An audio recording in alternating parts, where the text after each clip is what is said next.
অবশেষে Bangladesh premier league cricket BPL কে পুরোপুরি বদলে ফেলার সিদ্ধান্ত নিয়েছে বাংলাদেশ ক্রিকেট বোর্ড। এতদিন ধরে বিপিএল হলেও সেটা আসলে পেশাদার বিপিএল ছিল বলে তো মনে হয় না, কারণ প্রত্যেক আসরেই নানা রকমের সমালোচনা ছিল এবং অনাকাঙ্ক্ষিত নানা রকমের ঘটনা প্রত্যেক আসরেই আসলে ঘটেছে।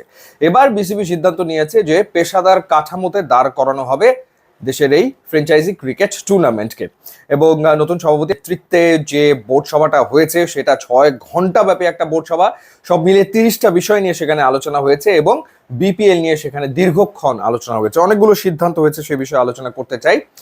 প্রথমত হচ্ছে যে এবার যে ফ্র্যাঞ্চাইজিগুলো দেওয়া হবে সেগুলো দেওয়া হবে 5 বছর মেয়াদে। এর আগে যারা বিপিএল এ সংযুক্ত হয়েছিল তারা বলেছিল যে লম্বা সময়ের জন্য আসলে ফ্র্যাঞ্চাইজি দেওয়া উচিত। তো এবার বাংলাদেশ ক্রিকেট বোর্ড সিদ্ধান্ত নিয়েছে প্রতিষ্ঠানগুলোকে 5 বছরের জন্য আসলে ফ্র্যাঞ্চাইজি দেওয়া হবে। এর আগে দেওয়া হয়েছিল 3 বছরের জন্য। যে দলগুলো আছে এর ভেতরে গোটা 3 দল টিকে থাকবে, অর্থাৎ ফরচুন বরিশাল যেরকম থাকবে বিপিএল এ, রংপুর রাইডার্স থাকবে, এছাড়া শাকিব খান তার দলও থাকছে। বেশ কয়েকটা দলে পরিবর্তন আসছে নিশ্চিতভাবে। আরও একটা সিদ্ধান্ত হয়েছে বিসিবির সভাতে, সেটা হলো যে এখন চাইলে বিদেশের প্রতিষ্ঠান তারাও আসলে বিপিএল এ যুক্ত হতে পারবে, তারাও ফ্র্যাঞ্চাইজি কিনতে পারবে, সেটা বিসিবির নীতিমালা এবং সরকারের যে নীতিমালা সেটা অনুসরণ করে। গত আসরেও আমরা আসলে শুনছিলাম যে দুবাই ভিত্তিক একটা প্রতিষ্ঠান তারা বিপিএল এর দল কিনতে আগ্রহী। এখন যেটা জানা যাচ্ছে সেটা হলো যে আইপিএল এর দল, শাহরুখ খানের দল কলকাতা নাইট রাইডার্স, তারা বাংলাদেশ প্রিমিয়ার লিগ ক্রিকেটে দল নিতে চায়।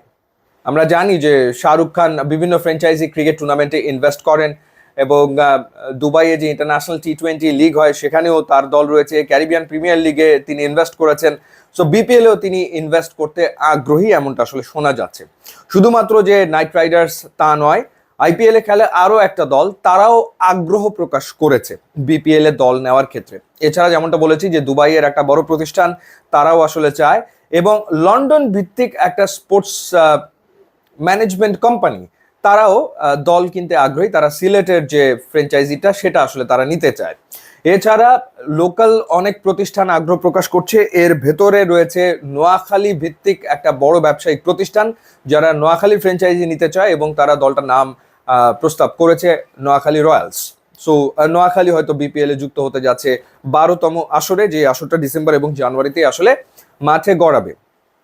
এছাড়া আরো কয়েকটা প্রতিষ্ঠান রয়েছে। বিসিবি এবার স্ট্রিক্ট, সেটা হলো যে তারা ব্যাংক গ্যারান্টি ঠিকঠাক মতো বুঝে নিতে চায় এবং তারা 5 বছরের জন্য যেহেতু ফ্র্যাঞ্চাইজি দিয়ে দেবে সেই ক্ষেত্রে তারা একটা বড় অঙ্কের অর্থ ফি, ফ্র্যাঞ্চাইজি ফি তারা প্রতিষ্ঠানগুলোর কাছ থেকে আগে বুঝে নিতে চায়। এবং বিপিএল এর দায়িত্বে ঠিক এই মুহূর্তে রয়েছেন মাউ আনাম, যিনি বাংলাদেশ ক্রিকেট বোর্ডের সবচেয়ে অভিজ্ঞ পরিচালক। সুতরাং তিনি আসলে একেবারে বলা যায় যে টপ নচ একটা টুর্নামেন্ট উপহার দেওয়ার প্রত্যয় ব্যক্ত করেছেন। এবং সেই ক্ষেত্রে বিপিএল এর দায় দায়িত্ব ছেড়ে দেওয়া হবে যারা ইভেন্ট করে, স্পোর্টসের ইভেন্ট করে, দেশের না বিদেশের নামি দামি যে প্রতিষ্ঠানগুলো রয়েছে সেই প্রতিষ্ঠানের কাছে এই ইভেন্ট করার দায় দায়িত্ব ছেড়ে দেওয়া হবে। অর্থাৎ বিসিবি নিজের থেকে কোনো কিছু করবে না, বাইরের প্রতিষ্ঠান এসে তারাই সবকিছু করবে। প্রোডাকশন থেকে শুরু করে, ব্রডকাস্ট থেকে শুরু করে, ম্যানেজমেন্ট সবকিছু আসলে তারা দেখভাল করবে, এরকম সিদ্ধান্ত হয়েছে। ভেন্যু বাড়ানোর কথা ব্যাপকভাবে আলোচনা হয়েছে মিটিংয়ে। অন্তত একটা ভেন্যু তো বাড়ছে নিশ্চিতভাবেই। রাজশাহী যুক্ত হয়ে যাচ্ছে এবং বরিশালও যুক্ত হয়ে যেতে পারে।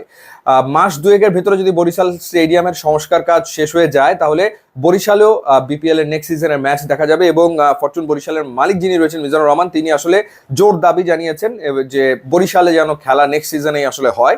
তো তার কথাকে গুরুত্ব দিয়ে বরিশাল স্টেডিয়ামকেও বিবেচনায় রাখা হচ্ছে নেক্সট সিজনেই। সো বেশ কিছু সিদ্ধান্ত বিপিএল কেন্দ্রিক আসলে হতে যাচ্ছে, নেওয়া হচ্ছে, যেগুলো বললাম। তো দেখা যাক নতুন যে কাঠামো সেই কাঠামোতে বিপিএল তার পুরনো জৌলুস আসলে ফিরে পায় কিনা, এবং একেবারে মানে কি বলবো যে নেতিবাচক খবরগুলোকে পাশ কাটিয়ে বিপিএল এর ব্র্যান্ড ইমেজ আরো উন্নত করা যায় কিনা সেটা আসলে দেখার বিষয়। ইউটিউব ইনস্টাগ্রাম লিঙ্ক দেওয়া আছে, আপনারা যোগ দিলে খুবই খুশি হবো। And thanks for watching.